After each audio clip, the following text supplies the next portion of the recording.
One of the successes of the Indigenous Advisory Committee for the Enough for All strategy has been that we've really grown and changed in the last few years. We started off with an initial plan to address poverty, and over time it seems that we have evolved into a group that really wants to work on reconciliation. So we've had, for example, events that focus on reconciliation, the importance of building positive Indigenous relationships.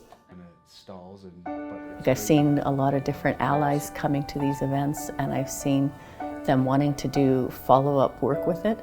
So I think that we're part of creating a movement, and the movement was there, but with our additional efforts, it's really provided a venue and opportunities for people to make connections and start to find a place to learn and to start to do this work.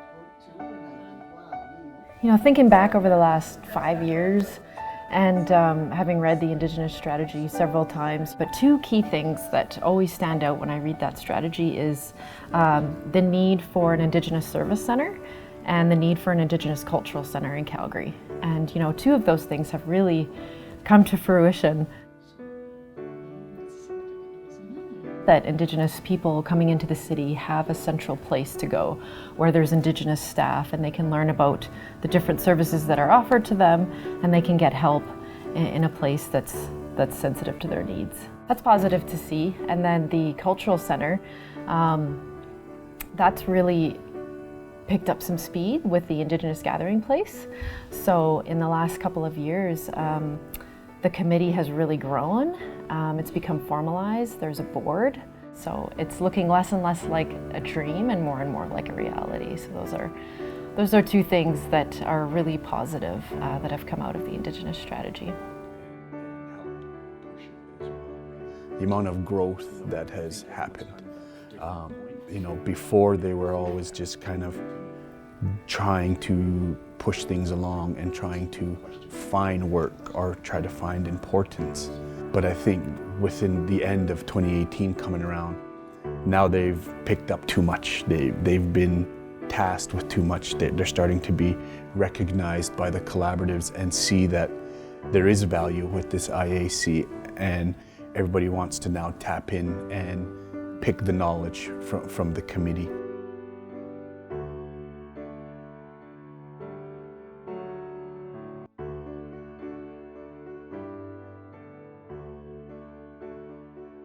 Now we're so involved, and we're really moving this Indigenous journey along, but we are just running out of time. We don't have enough time in the day to help satisfy everyone. But that's great. That's what we wanted. We wanted to be able to share as much as we can with as many people as we can. And you know, everything comes from the top down.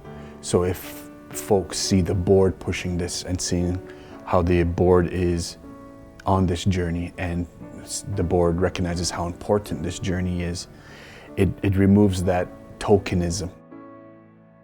2 to 3 years ago, I think the Indigenous Advisory Committee was struggling with just bringing about awareness of truth and reconciliation.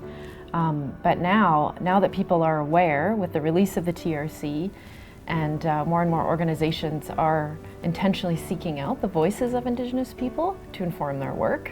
You know, I think we're experiencing a bit of a capacity issue, because now everyone, you know, they want to talk to members of the Indigenous Advisory Committee, and they want to talk to Indigenous staff and Indigenous community members. So we're struggling to keep up with the demand. So capacity is definitely an area that we're struggling in. We need more Indigenous staff because we are seeing good results. We're seeing the impact. We just haven't quite caught up in terms of resources yet.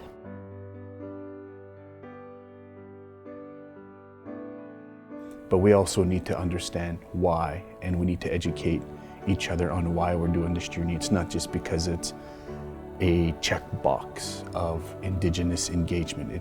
There's more meaning behind it, and I think the more we understand why we're on this journey, people will begin to just fall in and do things on their own outside of 9 to 5. They'll be more engaged, they'll be more open to the Indigenous ways of doing things, and they might even start doing their business a little more Indigenous.